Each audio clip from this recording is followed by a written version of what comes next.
Hey everybody, I'm Jack Rita, and this is Mobius Tube, which is going to be a new show. This is our first episode. It's a roundtable discussion of all things Cosmic Encounter. And our first episode is going to be a discussion about Cosmic Odyssey now that it has been out for a little over a year. And I have a panel of Cosmic Encounter enthusiasts. At least that's they claim to be. We'll put them to the test and see how they fare. But I am joined by members of the Future Pastimes Discord. We have Benji, Jaded, King Torg, and Superfan. And yeah, they're regular contributors to the ongoing discussions. They answer far more questions on the Future Pastimes server about Cosmic Encounter than I do. I've taken a sort of pledge to only really chime in on things that I personally have designed because I have found, and this is a strange phenomenon that has really nothing to do with our topic today, but I thought I'd get it out there.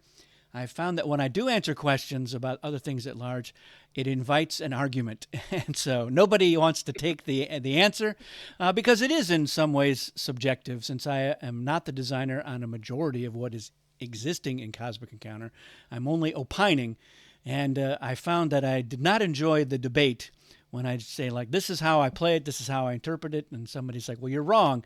Then I was like, "Oh, I'm not sure why you're asking me then, if you don't want my answer." So yeah, I do not, but I appreciate that other people do chime in, and I have tried to play it off as part of the charm of Cosmic Encounter. Is you do have to figure these things out. I've been playing it since the early '80s with the original Eon edition, and yeah, if we wanted an answer, we had to write a letter to Jack Kittredge and hope that it showed up in an issue of Encounter magazine, which I did do one time, but mostly I shared my really bad ideas for a Cosmic Encounter as a, I don't know, 13-year-old. So, yeah, it's a different world now. So you do have a chance of getting answers if you reach out. So I understand why people do it. But yeah, at the same time, I went through the process. You must go through the process now and figure out the answers for yourself until maybe one day Fantasy Flight says, let's do a second edition. And then, yeah, we will get a bunch of big brains and Cosmic Encounter so called experts together to see if we can't agree on some approaches to improve the game. I don't know. I don't know if that will ever happen, but I would certainly love to see it. In the meantime, though, we do have the seventh expansion for Cosmic Encounter, which I was one of the main designers on.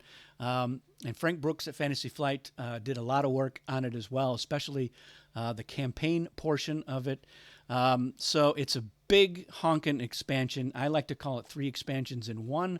The campaign is one whole thing that could have been an expansion on its own.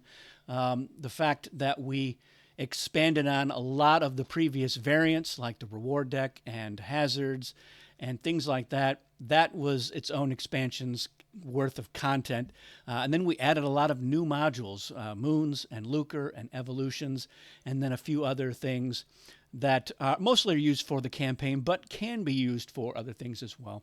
So I did want to assemble some people from the Cosmic Encounter community who have had a chance to experience some, probably not all, of Odyssey, but to get their impressions, to talk about the things that they like, and then just see where the conversation goes. If everyone has joined, because I haven't pre-screened anybody about what their opinions are, but if the reason they're here is to complain about all of the terrible things that Odyssey did or opportunities missed, well, so be it. I'm not going to cut you off. So carte blanche. So I'm going to open it up and let you guys have a way. And we are in Tabletop Simulator as a visual aid so that we can pull components out and look at them and whatnot. This is a mod that members of the community have put together. It's not the official DLC because Odyssey is not part of that official DLC. Working with Berserk to get more Cosmic in has been very hit and miss, and so currently it's miss. It's not it's not on their radar. I don't know if they'll ever add it in there, but if you have the Cosmic Encounter tabletop simulator, you can certainly enjoy Odyssey thanks to the community. So, yeah, what do you guys think? Well, I think what Odyssey did with the variants is something really unique, and I don't think any other expansion will be able to do it again.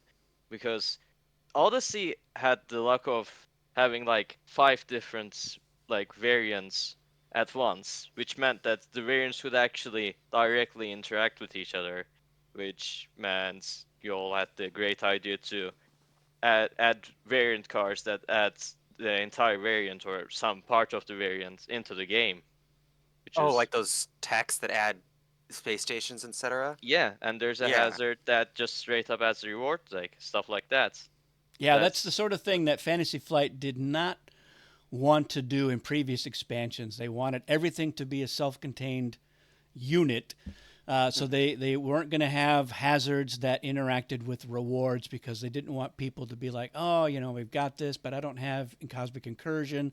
So this is a hazard that we can never use, which is completely understandable. But yes, we did benefit because we were including enough of any of the variants to stand alone. So if you didn't have Cosmic Conflict, not to worry, there were enough hazards in Odyssey that you could play with that variant, and we were able to do some of that cross pollination. So yeah, that's an excellent point. Yeah, and I think that's one of the greatest strengths in terms of the design space and just the amount of content that was allowed to be put into this expansion is that any individual module or variant that was included here was fully playable on its own. Like you said, Jack, you didn't have to have a previous expansion's content to use any of it. But for the people that did have past expansion stuff and whatever combination of past expansions you had, whether you just had, one or two of the expansions or whether you had all of them, Odyssey gave everyone something else that that they could put into that. Because one of the common complaints that I've heard about past expansion variants was that, oh, yeah, in Storm we got space stations, but we only got 10 of them, so we didn't get very much. Or, in this expansion we got an extra deck, but we only got, 20 or 30 cards. The ability to let things play by themselves, but also to just give more content to expand upon an idea that only had, so much footprint available in a small box expansion, I think was really great. Yeah, that is definitely, absolutely through and through my favorite part of Odyssey as well. Just echoing all the sentiments here. Um, love the design, love the addition sealed expansions that you get, and not just like the additions. It's not just new versions of the cards, but it puts a spin on it. So like for tech, like Tech, Militech, um, and hazards, the alt hazards. I mean, it's expanding on it, but like it's not just like a rinse and repeat. Oh, these are just more effects that we thought of. It's like these are like new It's taking versions of it the variant. It's into new taken to another design level. spaces, right? Yeah, Like the so space cool. stations. Like now we have three different kinds of space stations, and they all work slightly differently, but they all kind of sit under that one umbrella, right? Yeah, it's interesting that's so those are the first two things that you guys touched on, because when I sat down to start working on this expansion, I had put down three design mantras that I wanted to try to follow, and part of it was born out of a discussion that Jefferson Crow and Bill Martinson and I had at the end of working on Dominion. We were fantasizing about what we called the expansion of expansions and what it would entail. And so those three mantras for me was I wanted to design enough of a variant so that it would stand alone. Two, I wanted to bring something new to the variant, so not just have more of the same, but to try to take it in a new direction. And then three was to just try to hit on everything that had been done. And that third one is the one I didn't quite hit onto as much, but it was because as much as we packed into the box, that I'm still kind of blown away. Fantasy Flight agreed to, but there was just no way to get into like let's do more alliance styles or do a new dial or more ship those ship caps that a lot of people still don't really use that much. From my playing around with them, that was one of the things that we included in Dominion. So I didn't get to that, but I did get onto a lot of the other stuff. So I was able to follow the three mantras pretty closely, and I was pretty happy with how those things turned out. I liked the the space station one. It was driven by trying to find a way to get around the really big cardboard footprint that those space stations had. The only reason they only had 10 was because that's Yeah. all they could fit in Right. that box. And so I was like, oh, if they had done a different design so that it was smaller. And that's why, yeah, all the like the new things, the deep space stations and the sky cities are much smaller. But I was like, I got to add more regular space stations, and I was lucky that Fantasy Flight was okay with that, and they put in, I think it's 10 more, so it did double the number of space stations overall, which was nice. But yeah, that was really important to me. I wanted to make sure that we had new types of technology, new types of hazards, new types of space stations. I had even done originally the roadmap for expansions was to try to do 3 more small box expansions, and one of them was going to be Moons and Lux. That was going to be the expansion with maybe 10 aliens because we knew there was going to be a lot of cardboard with as many moons as we wanted. So there was another type of moon that I had set aside because the expansion of the expansions idea was going to be that comes out after Lux and Moons. And I wanted to expand on Lux and I wanted to expand on Moons. But when they were like, this is probably the last expansion, I was like, well, I'm throwing it all in there. So I added the Moon Hub was actually going to be the expansion type of moon. And Ultralux was going to be the expansion for Lux. So they let me include those in there. So those those are also expanded within its own expansion, which is kind of a bizarre idea, but that's definitely how that played out. Well, speaking of hitting on all points, I did realize that the new variant adding stuff like focused a bit more on rewards and tech, and well, I think there's one space station one, but yeah. Uh, so was that like an intentional choice not to add the newer, more crazier stuff like Lux and Moons, but or was this just something that happened naturally? I think part of it was the contribution of Frank Brooks. So he did a lot of that. I wasn't as I wasn't as focused on that initially, and also part of that was because we weren't sure that this was definitely going to be the last expansion, but we were acting at some point. We were like, this is probably it is going to be it. So we were packing in as many different things as we could. But yeah, I hadn't really put as much thought into that particular element as Frank did. Are you referring to how the cards that bring in other expansions super? Yeah, I was referring Okay. to that. Sorry, Okay.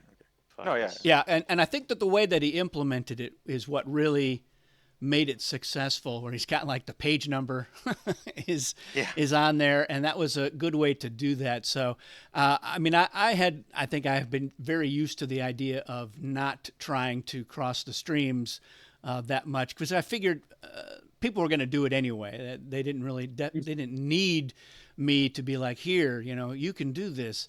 And we had done the idea of we knew that we were going to be bringing in other variants through some of the age cards with keeping a variant over the next age in the campaign. And at one point, there were more age cards, and some of them had double variants already mixed in. And part of it was just I was like, how can I make sure that reward deck is in as many games as possible? Because I was like, that's the one I think most people are gonna be like, yeah, we're fine with adding that in, and what else are we gonna add?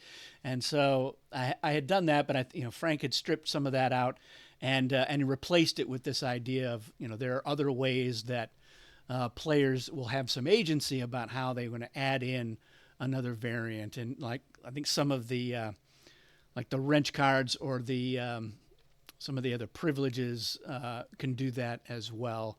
So I thought that was a good way to implement that. And I was pretty happy with that development. Well, uh, another great thing Odyssey did, speaking of it being a bit of a final expansion, was while going back and looking going through all of these expansions, looking back. it also decided to improve on its previous decisions, let's say, by making alternate timeline aliens, which I think was a pretty good decision.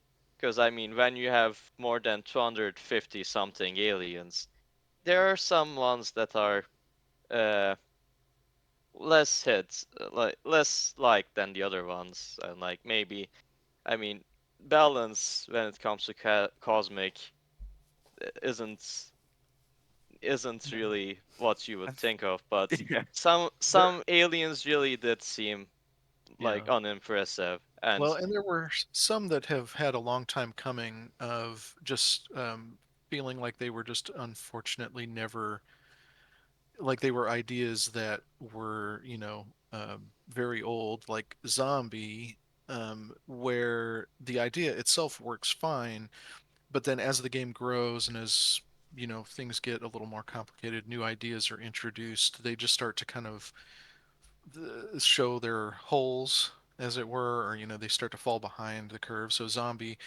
just for a long time has had this unfortunate side effect of, well, I guess you just don't get compensation. And obviously it's such an iconic power that it feels bad to have a power like that feel Yeah. like it's actively punishing its player, right? For no good reason. So, yeah, so the alternate timeline I think might have been the best way to approach kind of taking aliens that were either underwhelming or problematic or confusing for one reason or another and just kind of reshaping them. Yeah, Macron also suffers Yeah. from that as more and Right. more effects are added to the game that just zap out a single ship. And Macron is like, oh, great, that sounds like a fun thing for everybody else except for me. So yeah, it was. We when we pitched them on this idea, um, I wanted to do a whole thing where it was a journey through time and space, and I wanted to have references to the previous editions of the game, and I did have I had a reference to the box cover for the Fantasy Flight Edition had gone through three iterations, and the first two iterations on the side of the box, it read a game of infinite possibilities because there was a typo. And when they redid the box with the Parasite cover, they didn't fix the typo. It still said possibilites. So I had written this little intro where I talked about how the possibilites were this sort of competing race of ancients that have come through from other dimensions to challenge the precursors, and they had their different names. The one was called the Mayfarer, which was clearly a reference to Mayfair, and one was called the One, which is an anagram of Eon. And yeah, so all these, and Frank was like, "No, we don't need any of that." So I was like, "That's fine." But that was my objective, was to do that, and I was using that also as an excuse to say, let's redesign some of these problematic aliens that like Grumpus and Brute were two aliens that I really wanted to revisit and see if we could make them salvageable. Same thing with Locust, which was, everyone, first time they read Locust, they're like, oh, this is great. But then when you're playing it, you're like, oh, this is not that great. And so it's like, how can we improve upon them? And there was definitely an effort on Board Game Geek and certainly elsewhere where other people had been redesigning them. It was mostly kicked off with Storm because I think Bill Martinson was like, a lot of these aliens needed another pass, and here was what my suggestion was, but it had been ignored. And the idea of revisions were something that we had on the Warp for a long time because people had been revising Macron and revising like the Chosen and a couple other aliens. And so I was like, all right, I'm gonna do that. I was like, I'll limit myself to just two aliens in Storm. I know that there were others that people were like, oh, why didn't you do this one or two? But I was like, I want to revisit something from everyone. So every expansion got an alien that was revised, and in even the like base games, but even the 42nd edition, which added the demon design. We said let's do a different version of demon as well, and I also was like, I also wanted to do 4 green alert, 4 yellow alert, and 4 red alert aliens, and so that was kind of my criteria, and I had to work within it, but it worked out pretty well. But definitely, if it had been like, hey, let's do let's do 10 more. It would have been easy to pick out 10 more aliens to say, yeah, what would be the alternate timeline version of these aliens as well. And I've seen many other people homebrew quite a few alternate timeline aliens. And even for me, in my version of Tabletop Simulator, I have done that to about, I don't know, another 10 or 12 aliens. In some cases, I'm just changing the art, but in many other cases, making a different adjustment to the alien itself. So I was happy that they went along with that. They said, yeah, we'll give it a different template for the alien's look, which I thought turned out great. And I was especially happy that they agreed to do Throwback as an alien, because we had submitted that in Cosmic Eons, the 6th expansion, which Bill Martinson, he designed that alien, and he wanted to, he thought it would be, Eons was a good expansion to have an old Eon alien in, but the team that was leading Fantasy Flight at that time, they were like, no, we don't do a different template for the aliens. But yeah, and honestly, we got a couple different templates, so that was nice. It was great working with that team. They were very forward thinking. They were excited about the possibilities or the possible lights, depending on how you want to look at it, on what Odyssey could do. We had started off with saying, let's do a legacy game, and they were very excited by that. But then they ran the numbers, and they were like, no, we don't want to do stickers and boxes that you're just going to throw away, and then have a game that you're like, can we even still use this at the end of it or not? And which I had addressed that question in my design for the legacy version of it, but they said, ultimately they said no, but they did agree to just a campaign, which was a little bit less of a logistical nightmare. So that's where we ended up with it, and they were like, yeah, let's do it. Let's not just do another small box. Let's do something big. That was their idea, to go big. So I was like, yeah, well, hold my beer, because I'm ready to go big. And ultimately, there was stuff that did get cut out, because they said, no, we've reached the limit. There's no more punch board. There's no more space in this box for anything else. And so yeah, we did design a lot of other stuff that did end up getting cut, which made me very sad. But I can't complain too much, because it exceeds my expectations of what an expansion could even be. And the sheer amount of stuff that they let me put in there is Well, what's the crazy. expression? Art from adversity. Yeah, there's definitely a that going on at times, but yeah, I love it. I think for me, the fact that I was able to include brand new stuff was really great, and I was like, all right, I got to add in something that is actually brand new to Cosmic Encounter, because Moons and Lux were only kind of new. They were new to Fantasy Flight, and we did change them from how they've been in the past, but anybody who played with Lucre or played with Moons was like, well, this is clearly what this is. But being able to add in evolutions was, for me, a big highlight, because it would have been easy for them to say, you've got plenty in here, and do we need another type of card? And for me, the answer is yes. But it would be hard to argue with them if they had said, no, we don't need it. But it is just a handful of cards, and you've got I think a pretty compelling variant in there that does something that I've always wanted to do, which was make ships more important and more of a valuable resource. So that was exciting for me as a designer to get that included. I didn't get to touch on how much I like the whole idea behind evolutions. Like we talked about the others, but just playing with it in the game makes the game feel like it's almost like a completely different game, where you're adding in kind of these homebrew rules that kind of get changed mid-game, and it's just so refreshing to just have one expansion where every time you play it, the whole game is impacted and it's different, and it's like, oh, well, you can't ally always unless you got ships here. Oh, but I can zap it after the regroup, so now you still can't ally. And it's like the impact that when I've had evolutions in the game that it has on the playing it, it's so I think there's, what is there, 12 or so evolutions, and even that, it's just there's so many different possibilities and variations with just that small number that make it so fun. Yeah, I Uh, think what impresses me so much about it is that it's such a small footprint in terms of necessary components, and even, what it takes up on in mental space and also on table space for it to achieve the level of variability that it does. Is how drastically it changes the game is pretty impressive to me.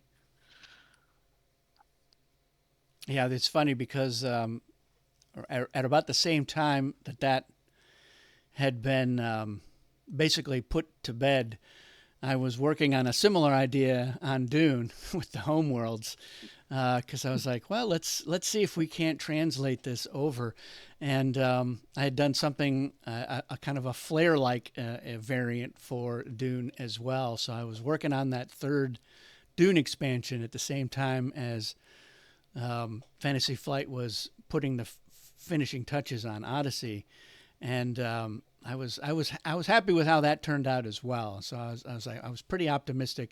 I think the homeworlds take it in still an even more unusual direction, but yeah, I was like, it was really happy with evolutions. I was like, it has to work. It has to work for Dune as well. I'm going to make it work, but. Yeah, and now after the homeworlds idea, it's made me wonder if there is a more of a homeworldy version of evolutions as well, where you start with ships on there, and then as it after like a certain number of ships are gone, then it flips to a different thing that you have to deal with. It's probably too much, but it hasn't stopped me from wondering, oh, maybe I should play around with that as just a kind of a crazy idea. So be warned, there might be some homebrews showing up somewhere for people to look at. And then I'm sure that designing that would inevitably cause you to go back to homeworlds and think of a different way to do them in Dune, and then that would inspire something for Cosmic, and we go around and around Yeah. forever. More content is always good. Too much I is just not in my consume. vocabulary. Okay. Yeah. Can't agree more. I mean, I'm the type of player to add in all of the variants. Like, like if I could, I would add everything in and play that Daredevil. way. Yeah, You're like one of those people that plays Arkham Horror with all expansions at once. Oh absolutely. gosh. You got to set up the entire world, all of the neighboring towns. I think one of the things that I liked about the age cards that separate from the campaign was, and that's kind of how we are now using it a lot, is just a random draw to just determine what game, how we're going to play Cosmic Encounter. As I'd been asking a lot of my friends who had the game and had a lot of the expansion. I was like, how often do you use this variant or that variant? And other than the reward deck, the other variants didn't come up that much. There were some outliers who were like, oh yeah, we always use hazards. But I was like, what if you drew a card and it said, here's what you're doing? Would there be resistance to that? And they were like, no, that's fine. I think it's just a matter of it doesn't occur to us to add this in or add that in. But if we're drawing a card and it tells us that's what we have to do, we just kind of feel like, okay, that's what we have to do. And so that is how I found we are playing Cosmic Encounter. If it's not part of a campaign, which most of the time it's not. So we circle back to the campaign periodically, but sometimes we're like, oh, let's just play, because there's usually somebody new. But I'll be like, I'm going to draw an age card, and we use the alien selection method, and then we use whatever variant it says to use. And so, yeah, we are using variants a lot more often just because of that, which I'm basically happy about. I like that it's shaking us up, and none of the variants are that complicated where we're like, oh, this new player, he won't be able to figure out hazards. We're like, yeah, of course he'll figure it out. It's not going to be that challenging. So it's a good way Was to that the do it. inspiration? Was that the inspiration behind Wild Schizoid, the AT one? So, Yeah, I mean, to some degree, and I think part of it was, the original Wild Schizoid, and by original I mean the original Fantasy Flight one.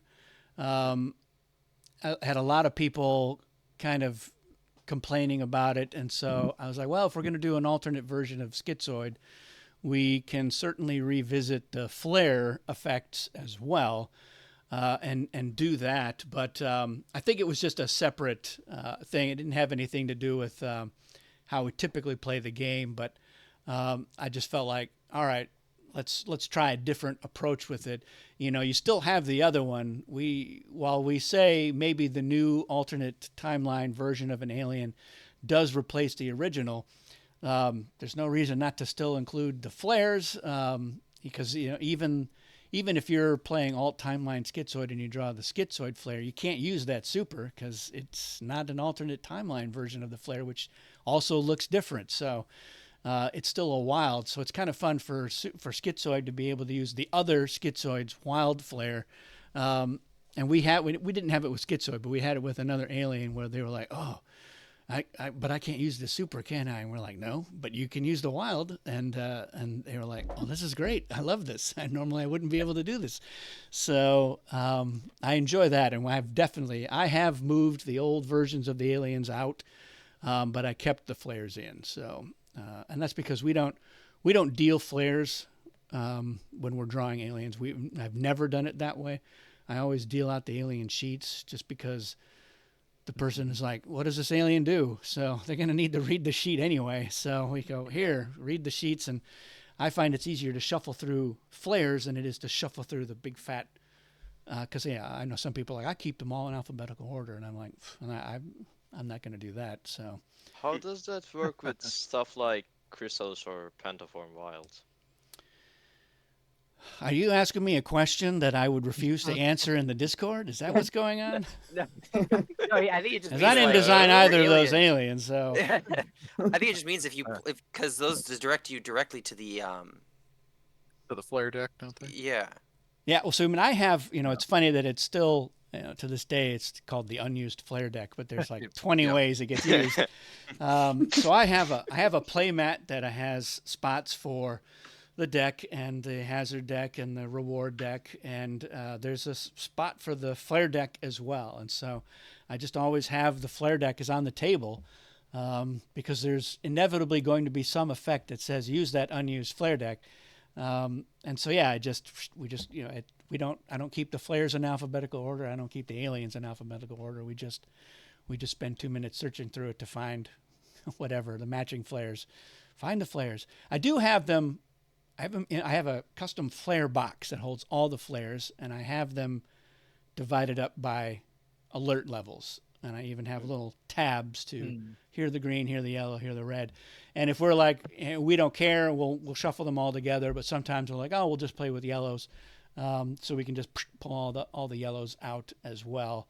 So that's about as far as I go into differentiating. And then after the game, it's easy to just divide them into 3 piles rather than trying to assort them in alphabetically. I was like, yeah. that was never going to happen, and it never will, as far as I'm concerned. So Yeah, I started with alphabetizing all my aliens, but with 238 of them now, it's like, okay, yeah, I can't do that after every game. I mean, I don't have the brain power. Yeah, that's one of the benefits of being a TTS only player. They just true. delete the Let universe the and computer reload do it. Yeah. setup and cleanup in TTS is pretty easy. There's no cleanup, so you just log off. Yeah. But You even get to flip the table. that's right. Try that at home. I could do That it, makes but people mad. I would You not did be it as happy. my table. Actually, my table's like 600 pounds. I don't know if you could do it. That's just Yeah. Well, I'm going to go ahead and draw some attention to my favorite part about Odyssey, which is probably the most obvious one, but we've somehow managed to avoid it for now. It's just the sheer scale of it and just everything there is inside of it. There's every variant almost, and Yeah. comes in this I was huge box. I was gonna say, I mean, if that's was Fantasy Flight's notion that, this would be the final expansion, what a way to go out. I mean, just so much stuff, and it's all so interesting and so uh, encompassing. Yeah. I mean, it's just the expansion to end all expansions, right? It's really Hopefully crazy. not end all. Whenever I get all my friends together who like Cosmic, I pull out the main box and the Odyssey box where I store all the expansion stuff. It's like, okay, what are we gonna play with today? And I mean, I only get to play every once in a while, so I haven't even used all of the Odyssey variants in person yet. And it's just I'm able to somehow keep pulling new stuff out of the box, and it just blows everyone away without fail. That's the Yeah. beauty of it, if you ask me. Yeah, I mean, it's also, like, i- if it's is the final expansion, I mean, giving like giving a send off to all of the other expansions, and even like small reference to the old ones, is a pretty great way to go. Yeah. Remind It's an odyssey through time, reminding of all of the Hmm. previous good old memories. Yeah, and even bringing in kind of some of the last vestiges of past editions, like with the inclusion of Oh man. moons and Lux, like it's also kind of tipping the hat to just the entire history and legacy of the game. Yeah, I believe, Jack, you said before this was also FFG was also trying to stuff in as many eons aliens into this expansion as possible, right? At least name-wise. Yeah, I mean, well, it was the original Future Pastimes designers that they were quite keen to get all of the original 75 aliens, and really in some ways 77, because Shark and Zilch Hmm. or semi-official aliens. They're like, yeah, we want to get them in there, and they're like, look, we're not too particular whether it's the same effect.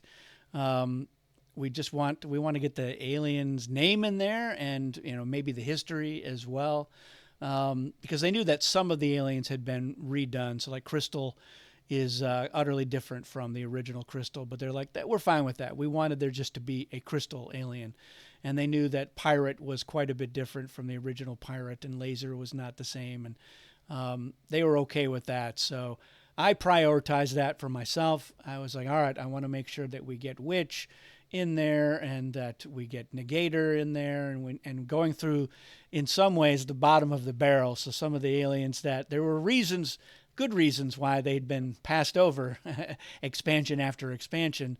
And Of when course. even when Bill and Peter were saying, yeah, we're going to do Cosmic Eons, they felt it was more important to add in their new aliens than to bring in the old ones. And but I was like, yeah, I think I can do it. So I went through, and there had been a number of other people with their versions of it. Occasionally, like once a year, somebody would post on Board Game Geek, here are the rest of the aliens, and here's how we fixed them or improved them. So there were definitely ideas in there that we took, or in some cases we were like, all right, this is pretty good, but let's twist it a little bit more. They had said, yeah, look, we're going to do like a spell book for a witch, and that was a popular idea for a while. But after they introduced the idea of essence aliens, I was like, well, I think the clear way to go with that is make it an essence Yeah. alien. But somebody had posted an idea about a different way to do essence aliens with this, the number on the card, which is how many ships you have to pay, and then those ships go to the warp. I was like, I like that. It's a little bit. It's even more punishing than the effect in some cases. So I was like, yeah, that's a good idea. It's an example of a good idea that came out of the fandom that we were like, we're happy to take the best idea. So I didn't feel like I have to change it so that it's my idea. That's not something that matters that much to me. But sometimes I'm like, all right, your idea, I think it's going in the right direction. It's not quite there, but it has inspired me to take it one step further, or just step to the left, step to the right, and now I think it's a much better approach. So, and that was true with a lot of things. So like a lot of the new tech and some of the new hazards, they are based on or directly ripped right out of somebody's post, where I was like, that is a good idea. This idea of some of the techs, once you finish it, you flip it back face down and then have to research it again. That was a fan idea that I thought that's a good approach. It's something that's really easy to implement, but it feels like a fresh new thing that tech can do. So I was happy to have that in there. And then, yeah, ultimately seeing all the rest of those names of those aliens show up made me, as a completist and a bit of a cosmic traditionalist as well, very happy to finally have them included. And I think that this ultimate, and I'm biased, of course, because a lot of them were my ideas, but I think this ultimate version of the alien is a better one and leads to a better outcome. Like a lot of those Lucre aliens, they weren't that good even if you were using Lucre, and I think even the original designers realized that after a while. They're like, yeah, okay, this one it was an okay idea, and if you're like, yeah, we're going to use Lucre, it's better to have it than to not have it. But again, being able to separate those out and say you can use this alien even if you're not using Lux, I think that was ultimately a better way to go. We thought about having a Lux only alien, the same way that Dominion has Engineer, which can use technology even if you're not using technology. But it wasn't a great alien. So I was like, yeah, let's not worry about that too much. And maybe one day if Fantasy Flight is like, yeah, we will do another expansion, but we'll do it as like a crowd-funded thing. And if they're looking for stretch goals, that would be, I think, an interesting stretch goal would be to do, all right, we're throwing in some variant-only aliens that are like an add-on. So it's maybe not even a stretch goal. If somebody's like, I don't want a bunch of space station aliens, where you can only use them if you're using space stations. But I know that there are people who definitely would want them, and they would use them. But yeah, it would sort of break that unwritten rule of not having to worry about something, being dependent on something else. But once you're into a crowdfunding, then all the rules are out the window. It's a free for all. It's chaos, and you embrace it. So. It's interesting that you say that. I feel like there are some aliens where it's very clear. Like my good example of that is Bulwark, where it's like its power. Everybody complains about it in the Coliseum Discord. They're like, this alien's bad. And I don't think there are very few aliens that I think are bad. I like to give a lot of them credit. And Bulwarks, it's like it's so clearly designed to be played with space stations, and I would like classify it as like basically a variant. I mean, it's not like Engineer where it literally brings in space stations, but but it's he's the I like space station protector. yeah Yeah. I like it. I like it. I like those ideas. I mean, I would be one of those fans. It's like, yes, give me anything you can think of. I will say there is value for me personally, and I think for the larger community, in not just in Cosmic, but in a number of games when you're talking about expansion content, to not make too much of the content interdependent. One great example, not even leaving Fantasy Flight, is Twilight Imperium, the fourth edition. They released the Prophecy of Kings expansion, which people had been clamoring for a long time because there had been a bunch of expansion content for the past edition. And the dividing line, I think, on that expansion for me, and I think for other folks, is that the design of that for fourth edition is such that a lot of the different modules in that expansion cross-reference, and so this piece will tell you to consult this piece, and this piece will tell you to draw from this deck of cards, and this, you know, so it becomes very difficult. Like you're in that game, you're either using all of it or you're using none of it. Obviously, players can do whatever they want in terms of their home games. They could take out components that they don't want to use or whatever, and they can work around it. But the design space of that expansion is such that it's like, okay, you're either gonna eat the whole elephant or you're not gonna get any of it. And I do appreciate Fantasy Flight's approach in Cosmic. That's sort of been always Cosmic's thing, right? Is that just you can bolt on the pieces that you want and then you can leave out the pieces that you don't want, which lets you create unique combinations, which I think is all the spirit of Cosmic anyway. Yeah. I think that's an interesting contrast because it's definitely a very bold take that they took with that. the whole expansion is all or nothing. Uh, and so it's interesting in a way, and I can come to appreciate it. But I think at the end of the day, especially for Cosmic, having modular variants is just the better way to do it. I mean, it's interesting you say that because I mean, in a way, the variant cards that had other variants do exactly that. In it, but I mean, it's in a lot smaller scale, sure, Right. but I mean, like if you're playing with Odyssey stuff, you're probably like have to bring along the rewards deck and the tech deck all the time and stuff like that. Yeah. There's I certain think I stuff think that's encouraged. It's like, why would you play with Lux and not the reward deck?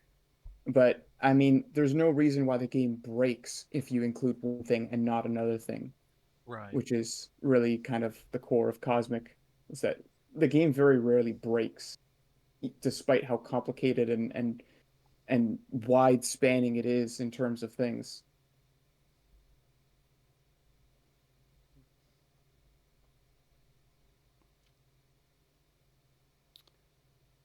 I Yeah, have it's a game that's really defined by the scale. I have a couple questions actually about Lux. Um, I'm not familiar with Lucre. I didn't play the old editions of the games. Um, and I thought it was really interesting how you have this new resource because none of the other expansions add that. Like that I mean they use existing resources, but with Lux saying, okay, hey, you get this uh, token. Um, is it? I guess my question is it at all different from how Lucre worked, or was there design there? Because I'd like to hear like just like how did you get to the idea that okay, we're not going to make it so that the winner gets it. It depends on the number of ships that were committed and so on, and it's just I mean I'm not a game designer, Yeah. but Well, like it's a fascinating way of doing it. Yeah. when it first came out, a lot of people were excited by the possibilities, but the implementation of how the rules worked, led to some, not really loopholes, but exploitations that left a lot of players feeling like, this isn't that good. And certainly when Mayfair republished a game a number of years later, they saved Lucre and Moons for their big expansion. So they did their base game, and then they came up with something called More Cosmic Encounter, which was just variants. And they had changed a number of rules for Lucre. So they still liked the idea, but they were like, let's get rid of this thing and let's add this other thing. And it was, you're getting an income at the start of your turn, and everyone's going to start with a certain amount. But then there was not really complicated, but a little bit of a busy list of what you could spend the lucre on and when. And so, different phases you could do this, but you couldn't do it in another phase. And so it started to feel needlessly complex. And it was one of those things where like, well, there's a lot of squeeze, but not much juice coming out of this. So it just didn't seem worth it. So for a long time, like when Kevin Wilson was at Fantasy Flight, he was like, "Oh, I hate lucre and just not going to do it." And every once in a while, I would be like, I bet you could improve it if you wanted to. And he was like, "Oh, I just I don't have to think about it yet." And then after 3 expansions, he had moved on. And so yeah, when we were working on Dominion, we were like, do we think about some kind of lucre replacement? And I think even Peter Alaka was like, "Oh no, let lucre die. Nobody likes it, so we didn't want to do it." But I'm a completist, so I was like, there's going to be a way. So when Fantasy Flight had Cosmic Con, their one big Cosmic Encounter themed convention at their headquarters, we went there, and then after the day's events were done, the designers were hanging out in the hall after it mostly was closed. And I brought out a bunch of my homebrew attempts at revitalizing lucre, and there were some interesting ideas. I had a sort of lucre reward deck, and that is what you could spend lucre to get the cards, and the cards would tell you ways that you could then use Lucre uniquely. And but you had to, the only way to get those cards was as rewards, and so it was a separate deck. And they're like, but Peter was like, we have enough decks, no more cards. And then I had the asteroids, which is sort of a precursor for evolutions. And but then they were like, what about another idea? And then Peter came up with the idea of, the way to get Lucre was based on your launch of the hyperspace gate. And everybody around the table was like, oh, that is interesting. And that was as far as we got. But I was like, well, everybody liked that idea. And there were people who loved the old Lucre who were at that table, and there were people who always hated Lucre who were at that table, and everybody in between. And so I was like, well, we all loved that idea, so we're going to hold on to that. And when we were brought in to help them finish Eons, because they had submitted it to Fantasy Flight twice and had it rejected, then they brought me and Bill and Jefferson back in to see if we could help them to get it across the finish line.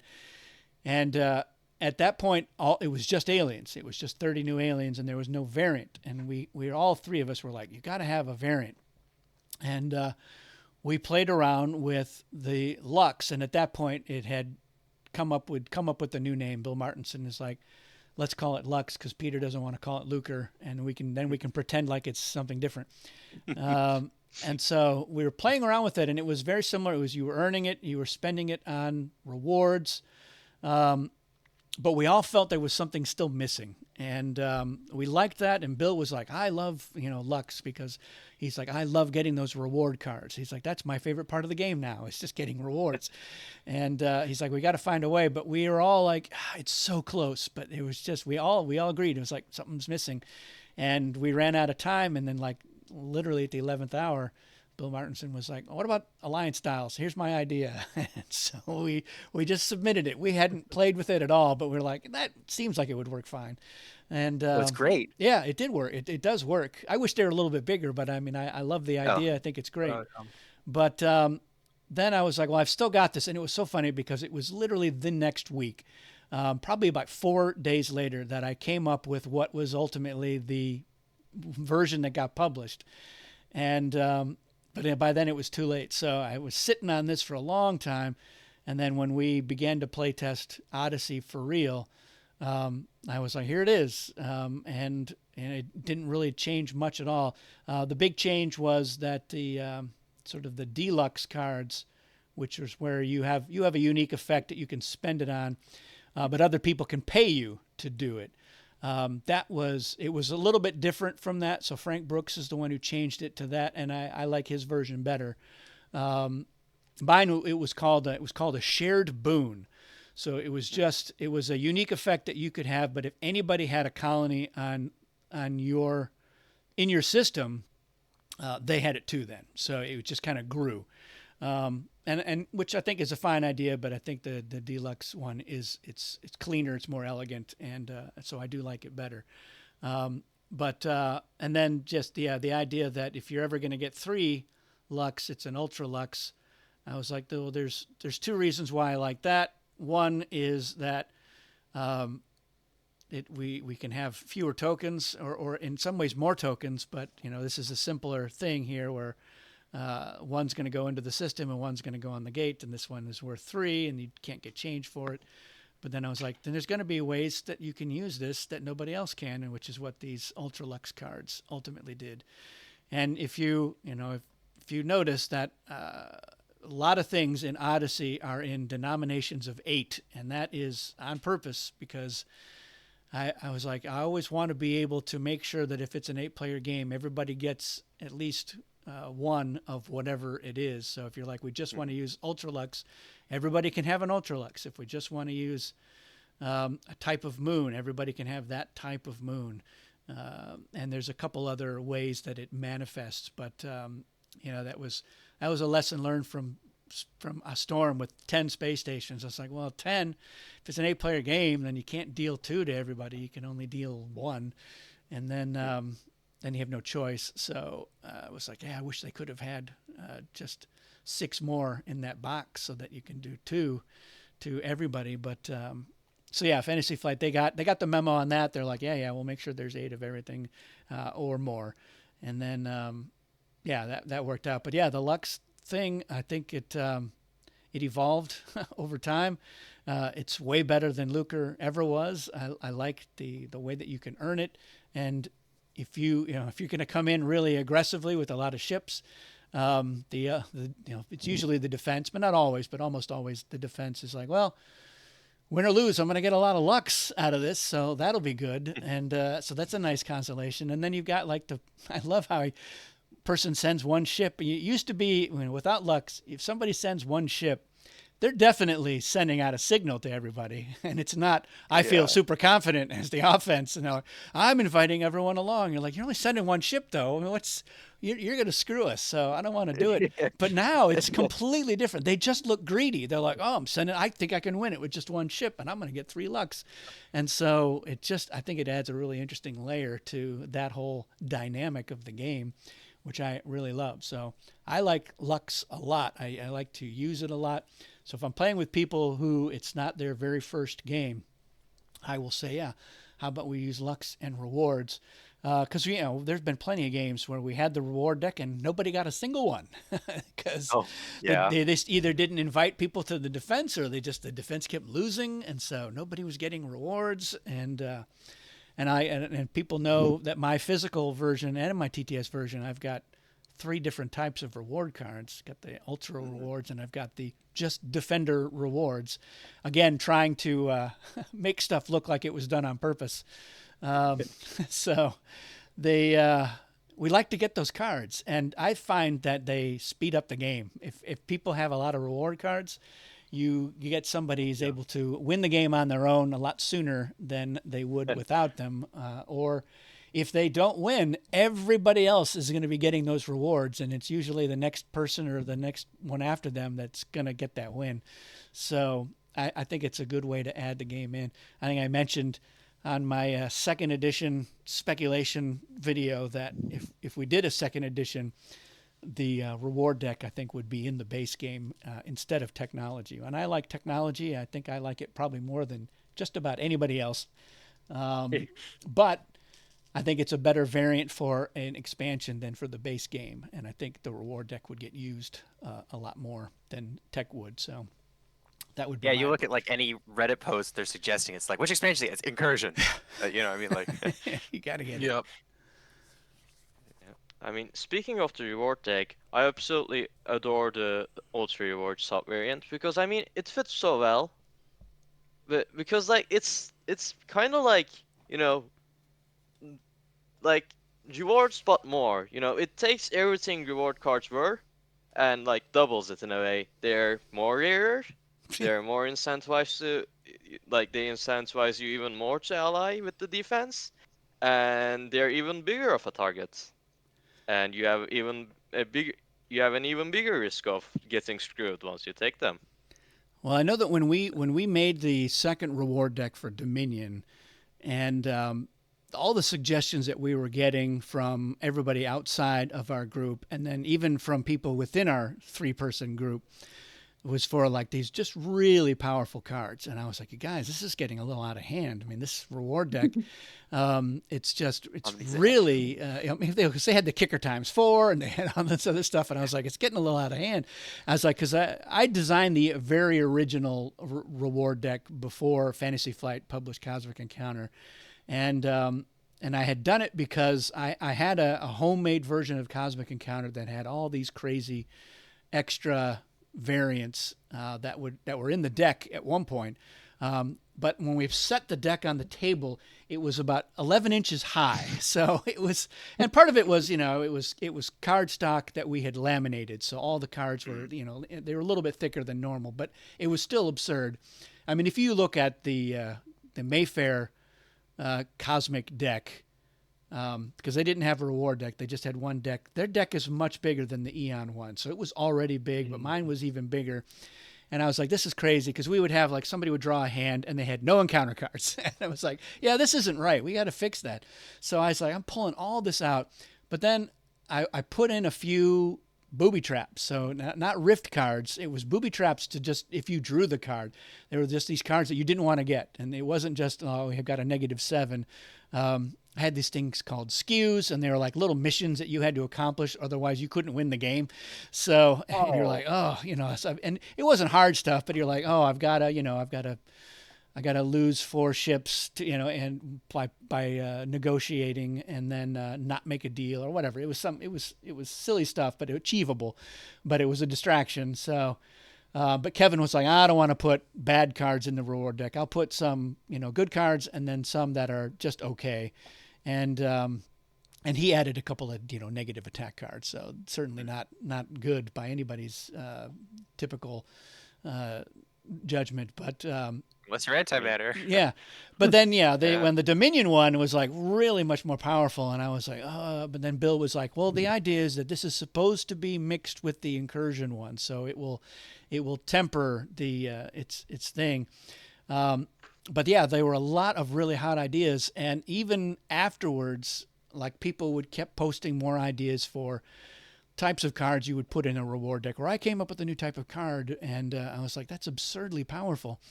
So then I was like, you know what, maybe what we do is we say, all right, we're going to pull out like 8 or 9 cards they're all really powerful or potentially so, but we set them apart. So that's why they look different on the back. And I was like, well, we'll call them, we've got the Ultra Lux.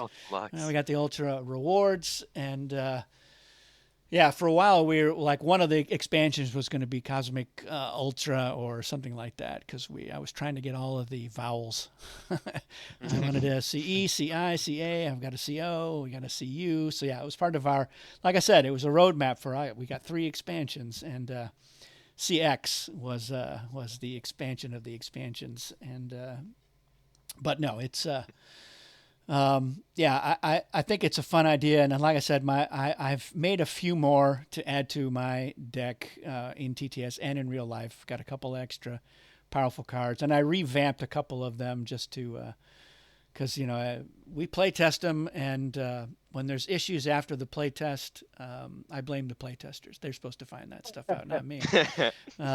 So yeah, like people are like, oh, you have the situation with the overkill. And certain, there's certain edge cases where you're like, what do we do? I don't know what to do here. It says the highest and is an O higher than a number. And so, yeah, maybe this should have been a 99 or whatever, and that maybe solves it. This is a reference though. So somebody back in the 90s had come up with something called an overkill card, and it was a new type of encounter card. And it had it was in the warp, right? Yeah, it's on the warp. So I wanted to pay tribute to that sort of thing. And the negotiate Pyrrhic Victory, there was another encounter card that was called a Pyrrhic Victory. And I was like, well, I don't think those are good ideas as new encounter cards, but maybe as an ultra reward, something like that would work. So that's why I went with that. I mean, ultimately, the people who have poked holes in it are correct.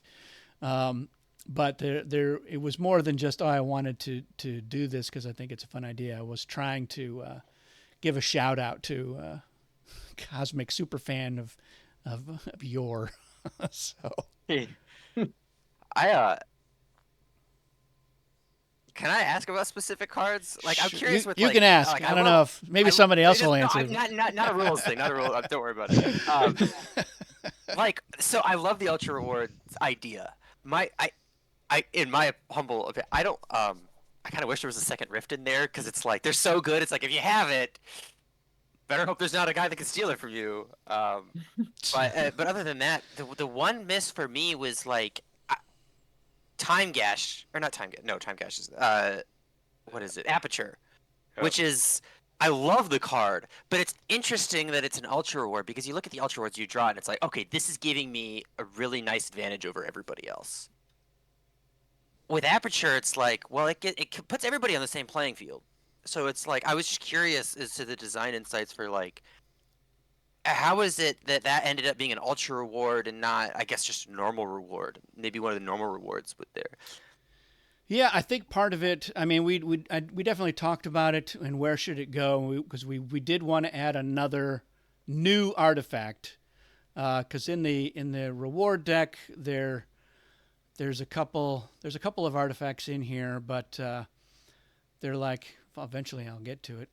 I guess I could have searched, but now it's too late. I'm already halfway through, so yeah, it's probably at the very bottom. Yeah, there we go. So Yeah. the Keeper was an old artifact that had never been in the game. And then, yeah, so that was and then we knew that Time Gash was so powerful that I was like, it's got to go into the Ultra reward. Yeah. And so we're Oh, like, yeah. somebody was like, we needed another zap. And I was like, well, how about, and there was a lot of debate about, should it be this kind of zap? Should we have another ship zap? Should we have they're like, no, we don't want another card zap. It's boring. And no, Cosmic Zap's boring too. Another new type of zap. And I was like, well, we have the Omni Zap, which basically zaps just about anything. So Yeah, there's not a better zap. I was like, let's just have another Omni Zap. And they're like, oh, that's a good idea. So we're like, that's great. And then but they wanted something else that would do something like that. So I was like, let's do the repeater. There were a lot of ideas in the homebrew community that were similar to this. There was like a rezap and something like that. And I was like, we'll make it so that you can basically play it as something that someone else has done, but then we'll open it up a little bit because that's pretty limited.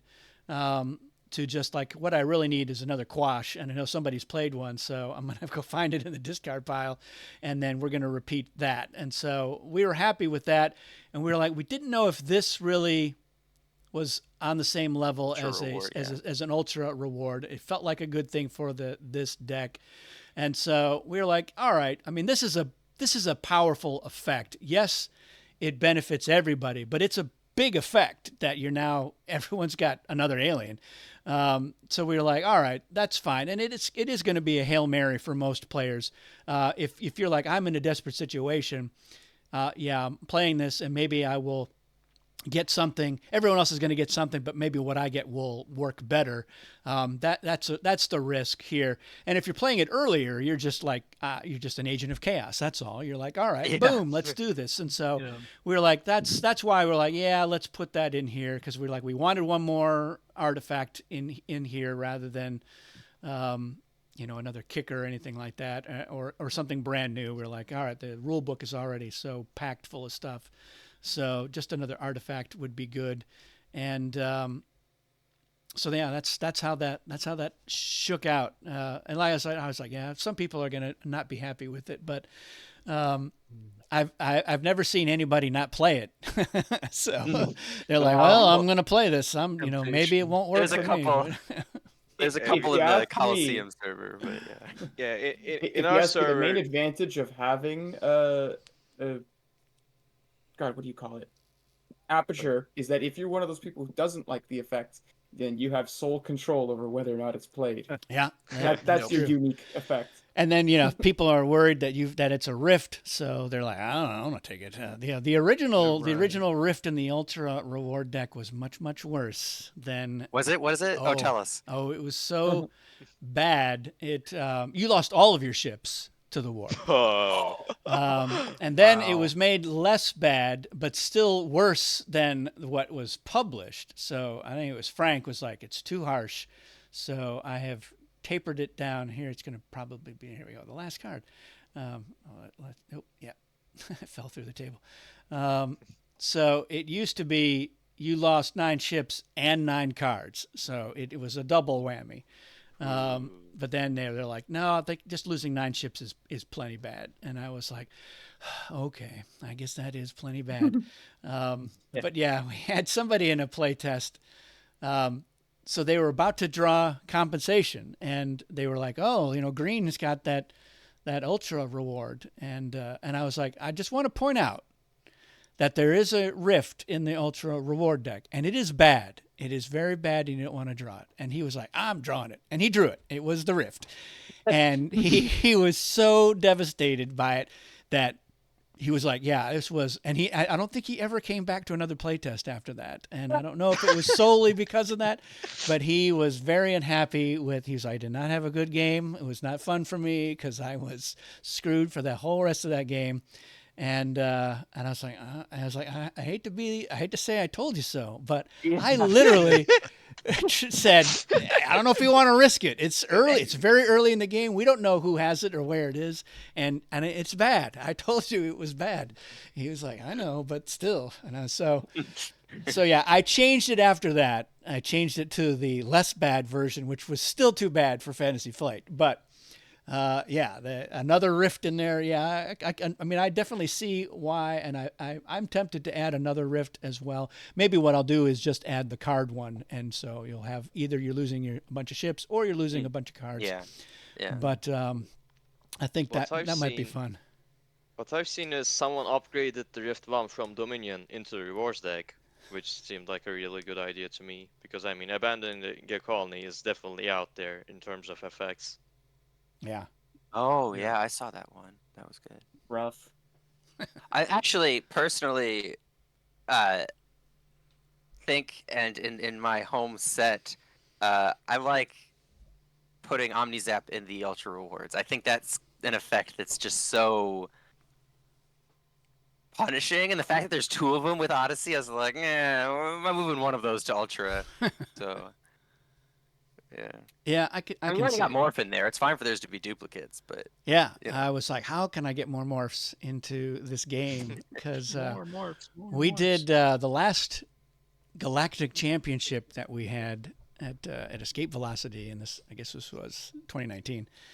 Yeah, in the finals, there was a really big encounter, and both sides were like, "Oh, we have got this in the bag," and they both revealed morph cards, and it was just both sides lose, and it was just so it was like everybody got just walloped by it, and then the guy who ended up winning was able to capitalize on the fact that everybody else was just worse off. So yeah. it was it was crazy, but it was just like I was like, oh, what's going on? Why is he so?